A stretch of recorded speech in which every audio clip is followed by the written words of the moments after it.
पुढे बातमी अशी की सोमवारपासून राज्य विधिमंडळाचं अर्थसंकल्पीय अधिवेशन सुरू होतोय। राज्यात मागील काळात अनेक धक्कादायक घडामोडी घडलेल्या आहेत। कोणत्या मुद्द्यांचे अधिवेशनात पडसाद उमटू शकतात ते आपण पाहूयात।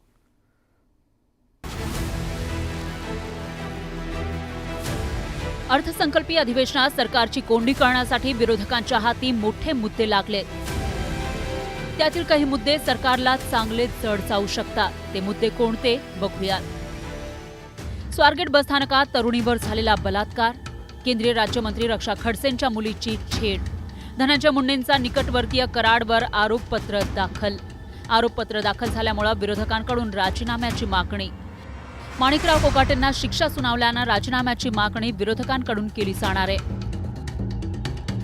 धनंजय मुंडेंच्या राजीनाम्यासाठी विरोधक मागील 3 महिन्यांपासून सातत्यानं मागणी करतायत। आता अधिवेशनाच्या निमित्तानं विरोधकांनी पुन्हा आक्रमक पवित्रा घेतलाय। राहुल गांधींना सुद्धा हाच न्याय भारतीय जनता पार्टीनं किंवा लोकसभेनं लावलेला होता।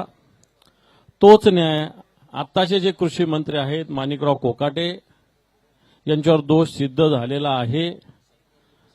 सरकारची फसवणूक केलेली आहे हे उघड आहे आणि त्यामुळे ज्याच्यावर दोष सिद्ध झालेला आहे अशा मंत्र्याला 1 सेकंद सुद्धा या राज्याच्या मंत्रिमंडळात राहता कामा नये।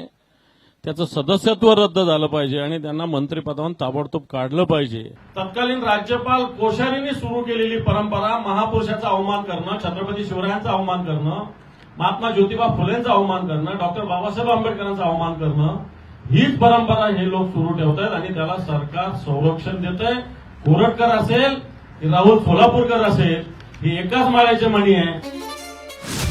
अर्थसंकल्पीय अधिवेशन वादळी होणार असल्याचं स्पष्ट झालंय।